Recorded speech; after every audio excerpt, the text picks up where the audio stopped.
The strength routine you've been doing, the one with the resistance band, bodyweight squats, the 5 pound dumbbells, 30-minute tone and sculpt video that you found on YouTube, it's not working. Not for what you need. Might make you sway, it might make you feel like you did something, but if you are a runner over 40 and your goal is to run faster, stay injury free, and keep running for decades, the research says that routine is doing almost nothing for you. I'm Dr. Sandesh Pandit. I'm board certified sports medicine physician and runner myself. The number one strength training mistake I see women runners over 40 make is this. They don't lift heavy, not even close. Surveys shows that most distance runner, especially masters runner, gravitate toward stretching, core exercise, and light resistance. 70% of runners report doing core stability and call it strength training. It's not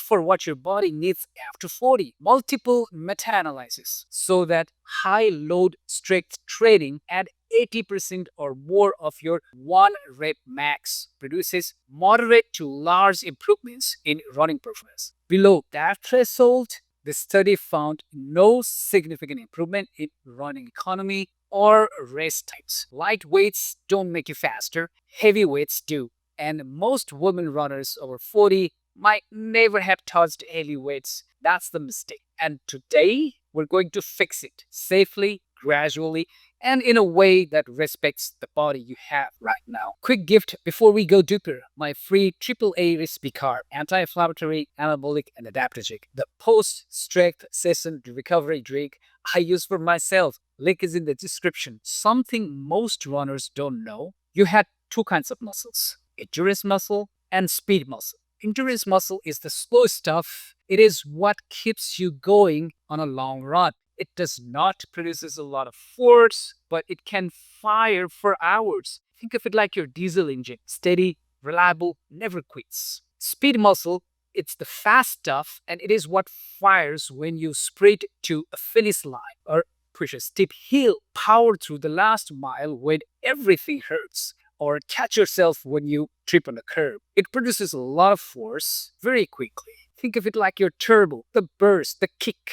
Now, after 40, your body starts throwing away the speed muscle, not the endurance muscle, the speed muscle, the turbo. And running, no matter how much you do, mostly trains the endurance muscle, the diesel engine. So, if all you do is run, you're training the muscles you're kicking and ignoring the muscles you're losing. That's why so many runners over 40, they say the same thing. I can still go long, I just can't go fast. Their diesel engine is fine, their turbo is disappearing. And it's not just about the speed. Speed muscle is also what absorbs sudden impact, a pothole, and an uneven sidewalk, a stumble. So when you lose it, your joints take the hit instead of your muscles. That's one reason the injury rates climbed after 40. Unfortunately, it gets worse. Starting around 40, your body begins losing muscles overall. Postmenopausal women. So roughly 5.7% reduction in lean muscle mass compared to premenopausal women. The perimenopause,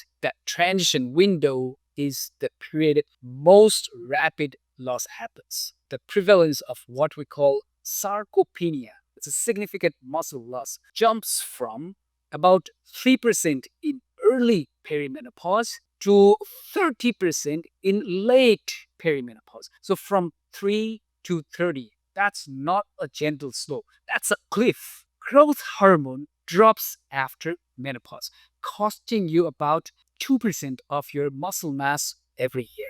And that lost muscle gets replaced by visceral fat and insulin resistance. The body doesn't just lose muscle, it trades it for problems. Now, here's the study that should change every lifelong runner. Think about this. Researchers compared master athletes over 70. Some were lifelong runners and some were lifelong lifters. The lifelong runners, they lost the same amount of speed muscle as people who sat on couch for 40 years. Same loss. All that running didn't protect it. But lifelong lifters, They kept their speed muscle. At 70, their muscles look like they belong to someone in their 20s. So running keeps your heart strong. Running alone does not save the muscles that make you fast, that absorbs impact, that protects your joint. Only loading saves it. Only straight training does it. Probably you're saying, okay, doc, I believe I'm losing muscle, but does lifting actually make me faster or just stronger? The answer is faster, measurably faster.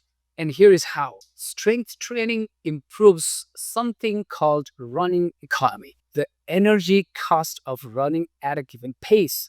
So think of it like fuel efficiency in a car. Two cars going at the same speed, one burns less gas per mile, that car goes farther, faster, longer. Research shows that strength training improves run economy by about 2 to 8%, and that translates directly to faster race time without running a single extra mile. A 40-week strength training study improved run economy and the speed at which runners hit their VO2 max without any increase in body weight. Faster, not heavy, faster. 10-week program of heavy squats and plyometrics didn't just improve economy, it improved economy durability. That means the runner held their efficiency better over 90 minutes of hard running, and their time to exhaustion at high intensity increased by 35% from lifting, not running more. Now, one question I get, does strength training increase VO2 max directly? The answer is no. No meta-analysis has found that. But it improves the speed at which you reach that VO2 max. Same aerobic ceiling, faster arrival. Think of it like this. Your engine doesn't get bigger, but your transmission get better. You reach the top gear sooner. But won't I bulk up? I hear in this clinic at least once a week. I don't want to get bulky. I hear you. And the answer is no, you will not bulk up. 2026 meta-analysis of over 4,000 women confirmed that resistance training increases functional muscle modestly while significantly decreasing fat mass. So you get leaner, not bigger. You get tighter, not wider. Multiple studies on runners specifically confirm that strength training does not increase body mass or fat mass. It improves what we call neuromuscular efficiency. Your muscles get better at producing force without hypertrophy. You won't look like a bodybuilder. You look like a runner who doesn't get hurt. The bulking up fear has kept an entire generation of women away from one intervention that could change their running forever. Let it go. The science does not support it. Your body won't do it. Pick up the heavy weights. Now, let's talk about staying in the game. A large meta-analysis found that strength training reduced sports injury risk by 66%.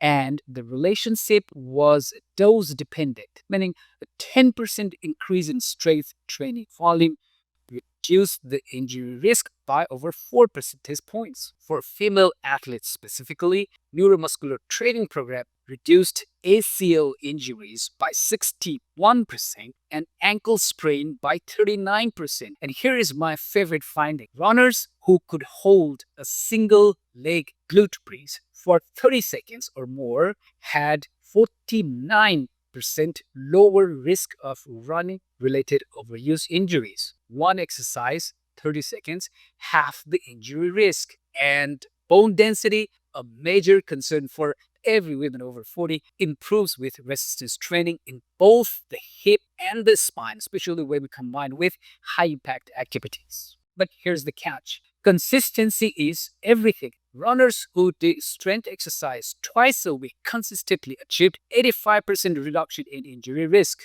Runners who did it inconsistently, the benefit disappeared entirely, not reduced, disappeared.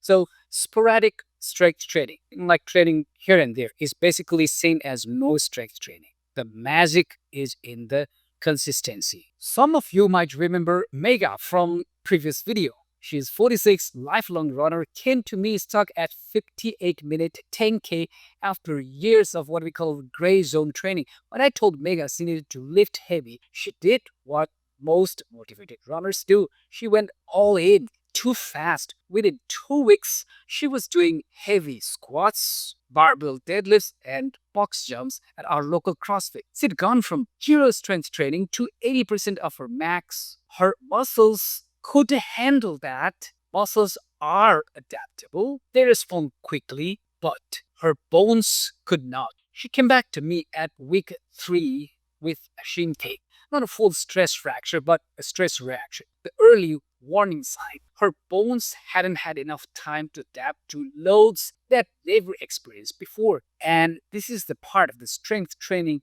that nobody talks about. The muscle adapts in weeks, the bone adapts in months. If you ramp the load faster than your bones can remodel, you don't get stronger, you get hurt. Here is the paradox though. Resistance training is actually protective against stress fracture in the long run. Female military recruits who had less than 7 months of weight training history had significantly higher stress fracture rates than those with more stretch training. A 16-week program in female runners increased bone mineral density and bone formation marker. The problem is never the lifting. The problem is the speed of the ramp. So we built Megha's program properly this time.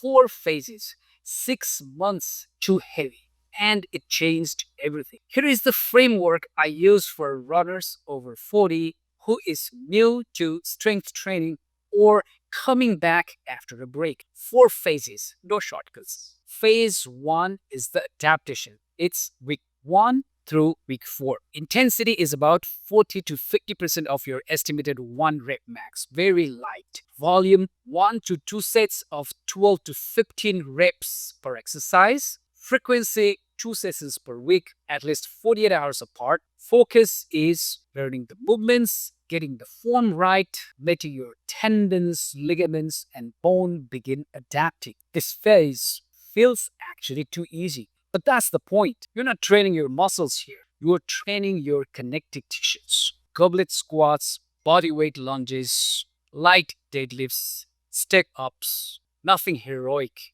Everything is intentional. If you have it completely sedentary, start even lighter, 40% with high reps. Phase 2 is foundation, weeks 5 to weeks 12. Intensity is 60 to 70% of 1 rep max.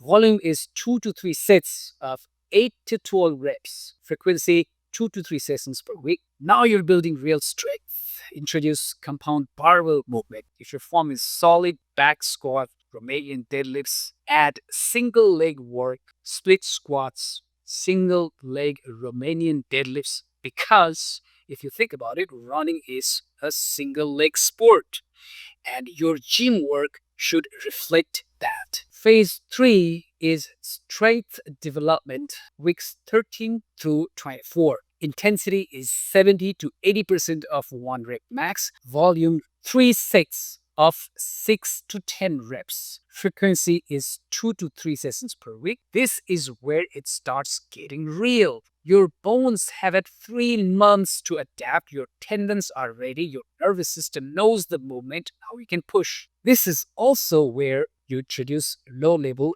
plyometrics, box steps down, pogo hops, short, moderate impact with rest in between the sets. This is the safest way to build explosive bone strength. Phase 4 is performance. 6 months onward. Only now, after 6 months of consistent progressive training, do you move to loads of full 80% of your 1 rep max. This is where run economy gains the research talk about actually kicks in. This is where the heavy lifting that makes you faster become appropriate. Plyometric complexity can increase. Counter movement jumps, split squats, jumps, bounding.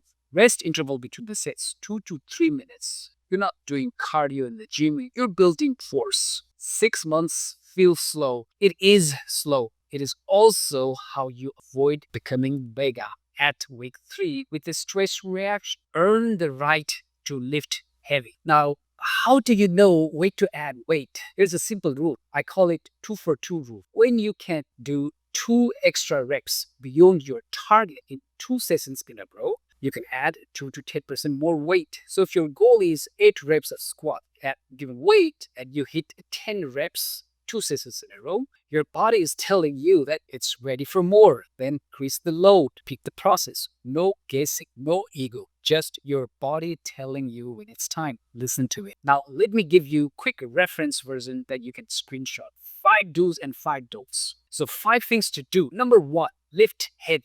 Compound movements. Squat, deadlifts, single leg deadlifts, steps up. This is where evidence lives. 2, include plyometrics, jumps, bounds, hops. They improve economy and complement heavy lifting. 3, train 2 to 3 times per week, separated at least 48 hours, minimum 6 to 12 weeks before you expect this change. 4, prioritize hips and glutes. Single leg glute bridges, hip abduct work. Weak hips are behind most running injuries with women.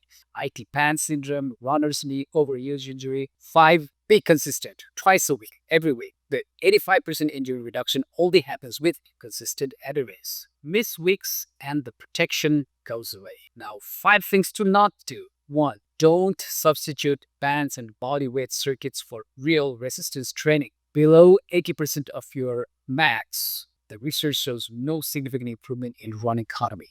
Number 2, don't fear bulking up. It won't happen. The science is clear. You get tighter, not bigger. Number 3, don't skip strength training during the race blocks. Maintain at least 1 or 2 sessions per week to preserve the neuromuscular gains that help you in the last mile of the race. 4, don't do only core exercise and call it strength training. 70% of the runner make this mistake. 4 is fine. It's not enough. 5, don't ignore the menopausal transition. The accelerated muscle loss during perimenopause makes strength training essential, not optional, for maintenance of your running capacity and bone health. Now here's the truth I want to leave you with. Running builds your heart, running builds your lungs, running builds your mental toughness and your aerobic engine and your identity as someone who does not quit. But running also quietly took something from you. It took your speed muscle. It took your explosive power. It took the very muscles that protects your joints, absorbs the impact, make you fast in the last mile when everything hurts. After 40, the taking accelerates unless you do something about it. Strength training is not cross training. It's not supplement. It's not nice to have. It's the second half of the equation. 2 things before you go. 1, AAA smoothie. Prescription is there, free, grab it. Your post-lift recovery drink. And second, subscribe so we can keep running together. Hit the bell so next video finds you, and share this with one woman runner over 40 who is been doing the same light dumbbell routine for years and wondering why nothing changes. She doesn't need lighter weights. She needs this video. I'm Dr. Sandesh Pandit. This is your channel for running after 40, and I will see you in the next one. Keep running, keep lifting for life.